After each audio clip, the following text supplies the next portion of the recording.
El día de hoy tenemos el gusto de entrevistar al doctor Luis Fernando Cárdenas, quien es profesor asociado de la Universidad de los Andes y actual director del Grupo de Investigación en Neurociencias y Comportamiento de la misma universidad. El doctor Cárdenas es psicólogo de la Universidad Nacional, tiene una especialización en la Universidad de Toronto y una maestría y doctorado en psicobiología y neurociencia del comportamiento en la Universidad de Sao Paulo. En esta misma institución realizó posteriormente estudios de postdoctorado, en específico sobre neurobiología del miedo y de la ansiedad. Entonces, doctor Cárdenas, muchas gracias por estar con nosotros. Gracias por la invitación. Sí.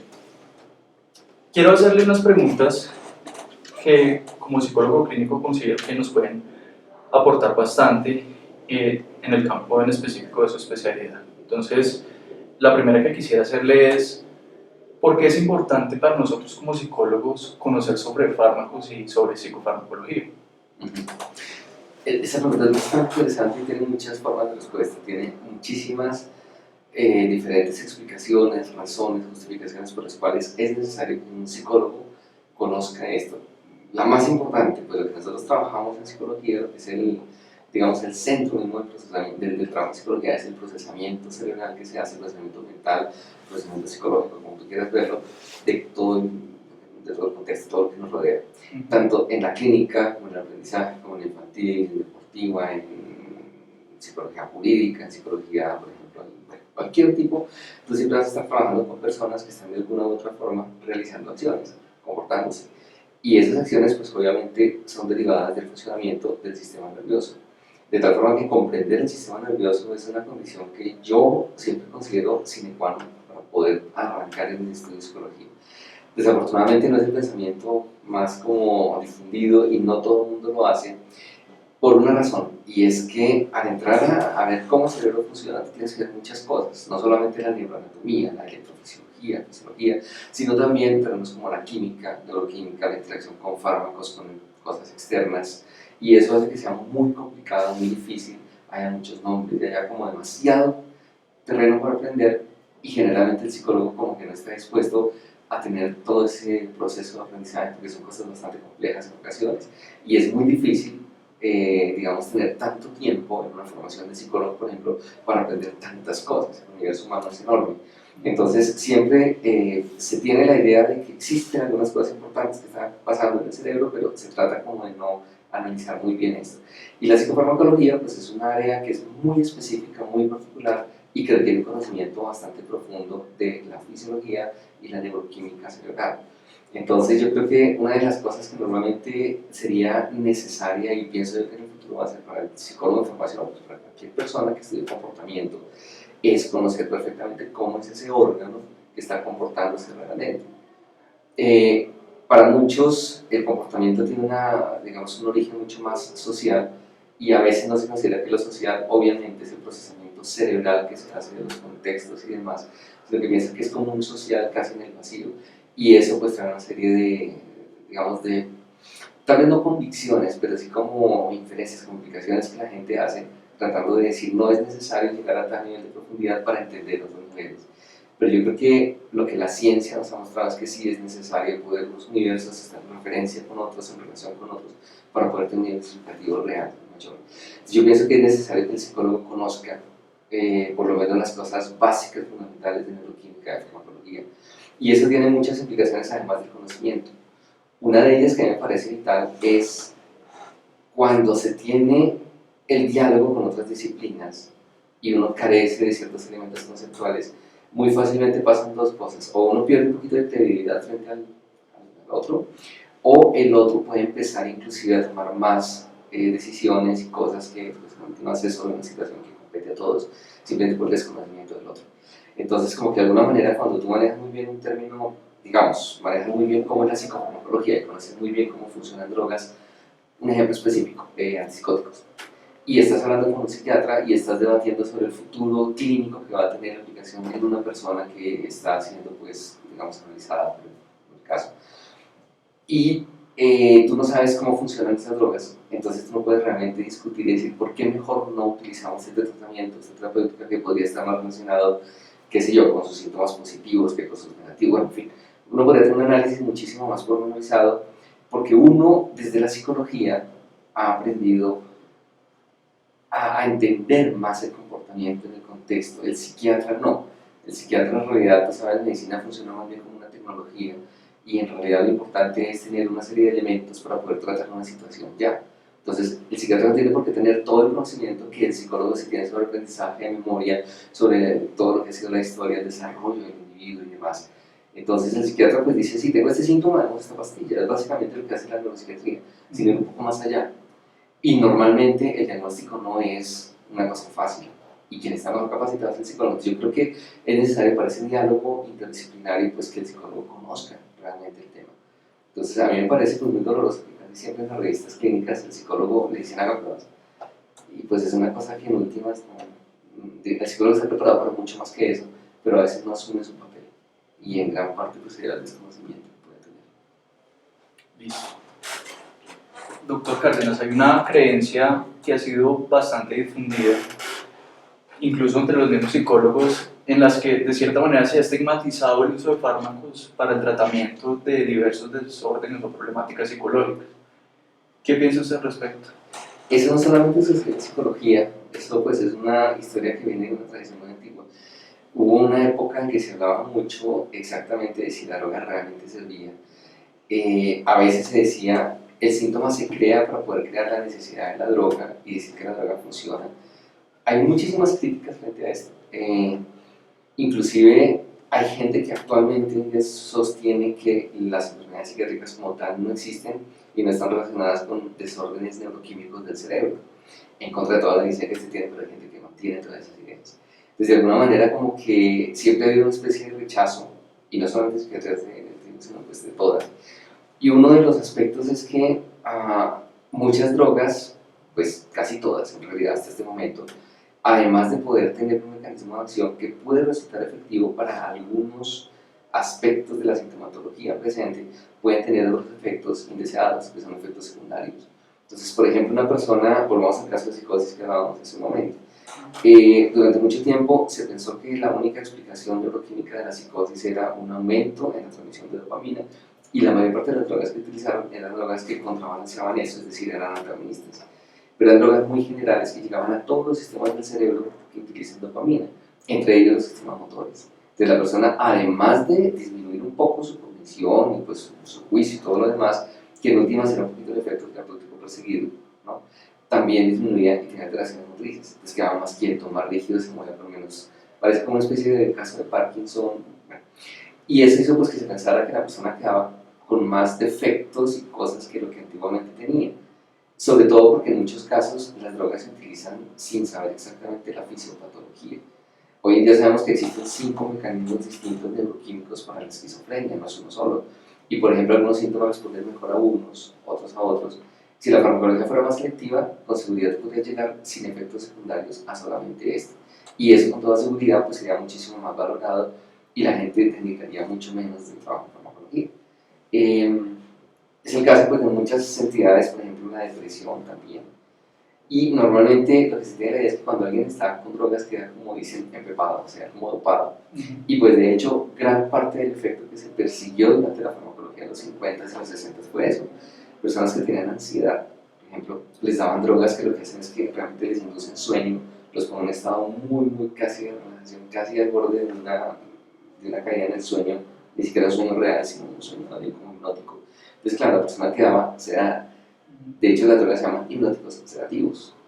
Entonces, en ese caso, la persona no es que pierda su posibilidad de experimentar la ansiedad, está ahí, cuando falta el fármaco aparece de nuevo, pero no tiene como esa capacidad de respuesta.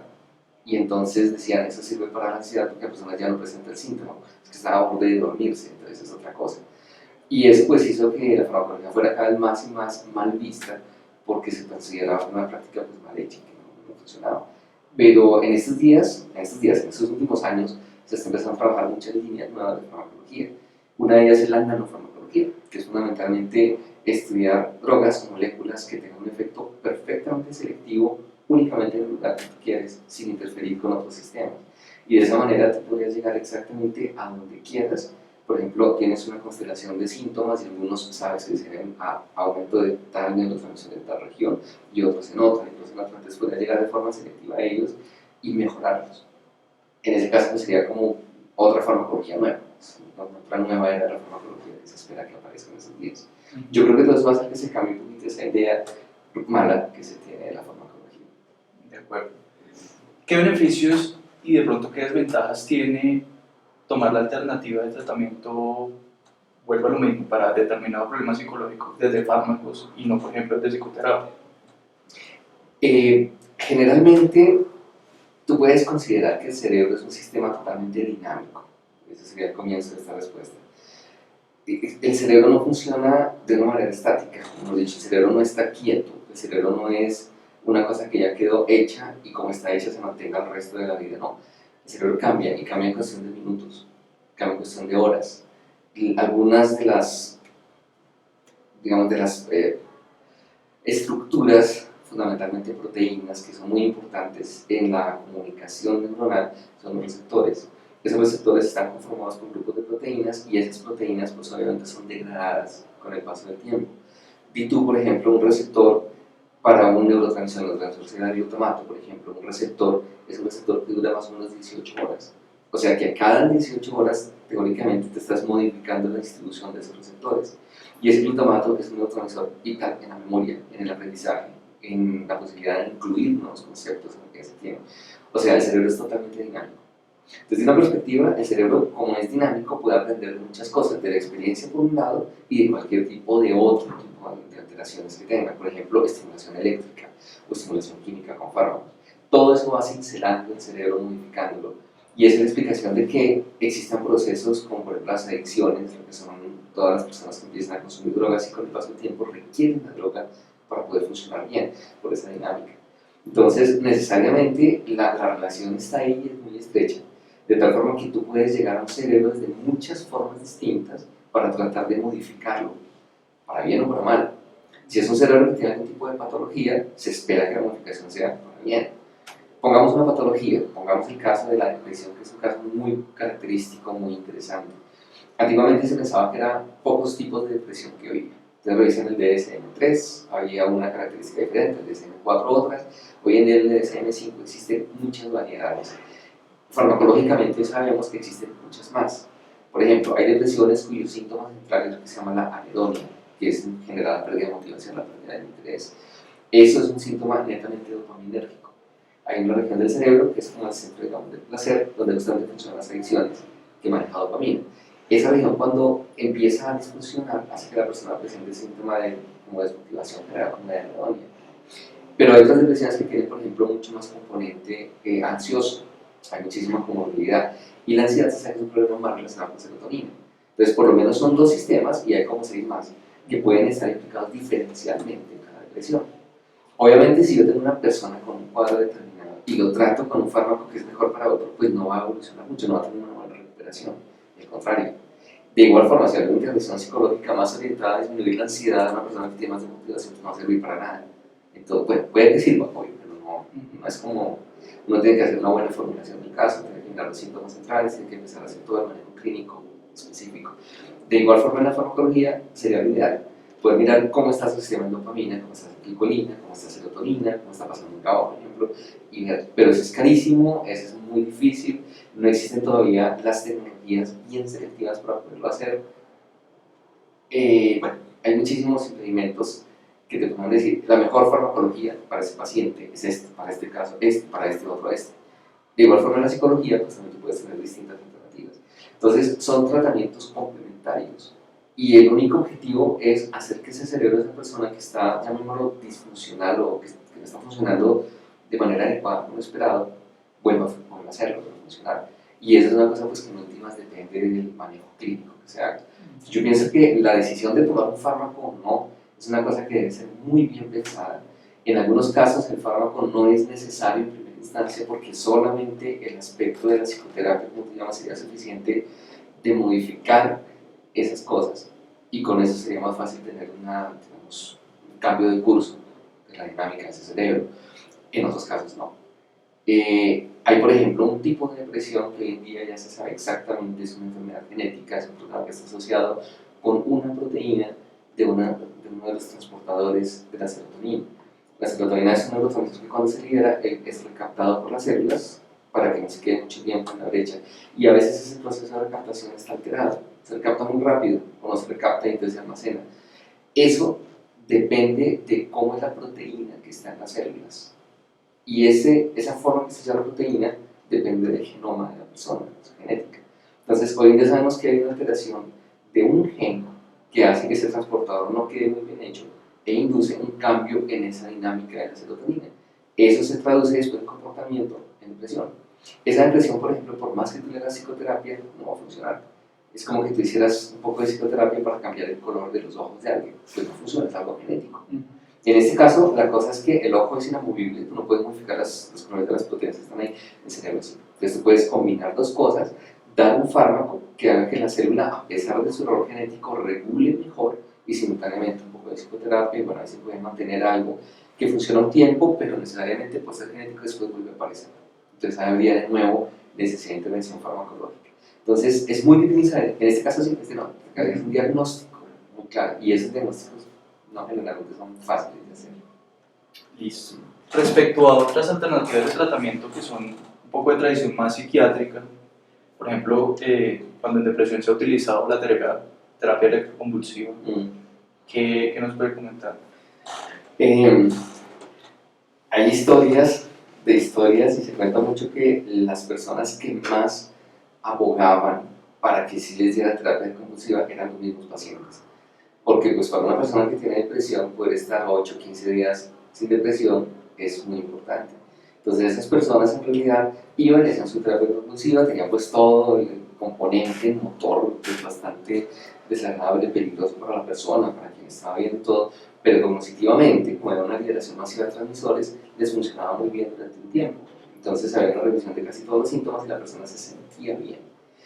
Si uno lo piensa desde la perspectiva más bien de los comités de ética y dice calidad de vida, uno puede decir, bueno, esa persona está mejorando con la terapia, entonces seguirle haciendo pues porque está mejorando su propia autoestima y demás. Si uno mira desde la otra, entonces empezaron algunas posiciones a decir, no, eso le está quemando el cerebro y bueno, eso no es cierto, el cerebro no se quema de esa manera, requiere otro tipo de corrientes y cosas, pero bueno. Lo que pasa es que eso empezó a quedar un poquito en desuso, básicamente por farmacología, porque eran drogas que eran capaces de tener un efecto un poquito parecido, además más largo en el tiempo, con algunos efectos secundarios que eran tolerables y no requería hacer todo el proceso de esto. Pero la investigación siguió y hoy en día existe una técnica que es muy similar a la terapia electroconvulsiva, pero no genera convulsión. Bueno, también se utiliza, pero ya en ambientes muy controlados, la persona si acaso le convulsiona un ojo, un dedo nomás. Pero esta otra es una muchísimo mejor, quizás inclusive en condición totalmente ambulatoria, que es estimulación magnética del cerebro. Esa estimulación magnética transcraneal y hay una que se llama repetitiva, entonces puedes mandar muchos pulsos en poco tiempo, repite el pulso, y eso hace que el cerebro de alguna forma se active un poquito más. Entonces es una terapéutica que está utilizando bastante. Aquí en Colombia creo que solamente hay un aparato de esos, pero pues es bastante utilizable en la práctica clínica. Y es muy sencillo pues porque en realidad viene como con todo el kit para la depresión. Te dice, tiene depresión en contra del síntoma, utiliza tal estimulación y tal patrón, y estimula aquí, acá y aquí y acá y esto. Es una nueva forma de terapia electroconvulsiva. A la persona que sirve no tan evidentemente como la otra, no es inmediato, sino que es un poco más acumulado en el tiempo. La persona tiene que ir a varias sesiones y demás, pero pues parece que tiene un efecto interesante, similar. Entonces, utilizar terapias alternativas como eso, pues es un poquito cuestión del momento histórico. En este momento de desarrollo hay otra que también es muy interesante, que es la estimulación eléctrica dentro del cerebro. Yo no sé si tú has visto casos de Parkinson, personas que tienen Parkinson, se colocan un electrodo, les pasan choques eléctricos entre el cerebro y caminan perfectamente y se les va el Parkinson total. Pueden vivir así 20 años. Entonces, en el caso de depresión, hay algunas estructuras que también se están trabajando en las cuales cuando uno estimula, logra que haya un cambio grande de la persona. Deja de sentir su cuadro depresivo y empieza a funcionar muy bien porque están pasando choques eléctricos a su cerebro de una manera permanente y demás. Es como si fuera una especie de marcapaso, de hecho funciona igual, y es estimulación eléctrica en el cerebro. Hay varias estructuras que son importantes en esas. Una de ellas es la apéndula, que es una estructura pequeñita que está en la parte de atrás, aquí de la pineal, por ahí, y pues tiene unos efectos muy interesantes. Se conocía sobre el dolor y ahora pues parece que en depresión tiene mucho que ver. Pues son cirugías que todavía son un poquito experimentales. Aquí, de hecho, en el laboratorio estamos trabajando con estimulación directamente en la vénula, en un modelo animal que tenemos, para ver síntomas emocionales, no específicamente depresión, que ya se sabe, pero sí síntomas emocionales, más relacionados con miedo, con ansiedad. Listo. Y para finalizar, me gustaría preguntarle qué nos dice la neurociencia sobre el uso de marihuana o cannabis con fines medicinales. Bueno, durante mucho tiempo en la farmacopedia, o sea, en la farmacología tradicional, se han utilizado muchísimos compuestos vegetales para ciertas cosas. De hecho, si tú miras en la historia de cada fármaco, siempre hay un compuesto vegetal que fue como el origen.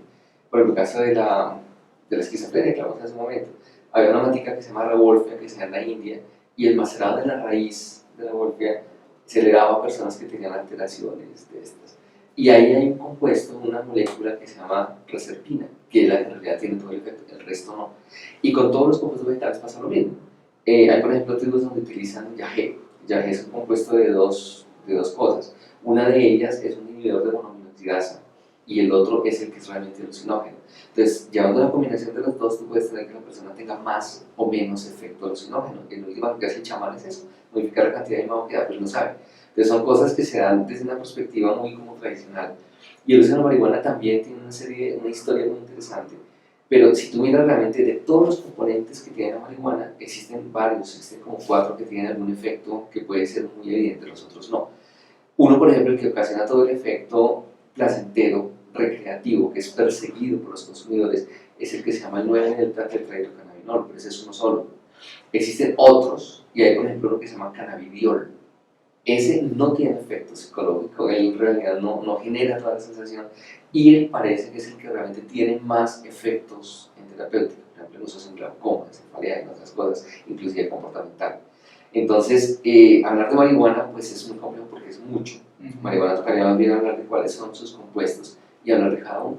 Y entonces, lo que la ciencia nos dice en este momento es que el cannabidiol, que es uno de ellos, es el que tiene como mejor perspectiva de uso clínico, sobre todo porque no tiene efectos que entorpezcan el sistema, como el efecto ya un poquito más psicológico que el otro, que a la larga pues lo que hace es que modifica mucho la percepción, la atención, y con eso es más difícil lograr un efecto estándar, establecido, mantenido en el tiempo. Listo. Bueno, doctor Cárdenas, muchas gracias por estar con nosotros. Gracias. Gracias. Y con el equipo de SayMotion, y esperamos tenerlo nuevamente por aquí. Claro, con mucho gusto. Gracias por invitarme.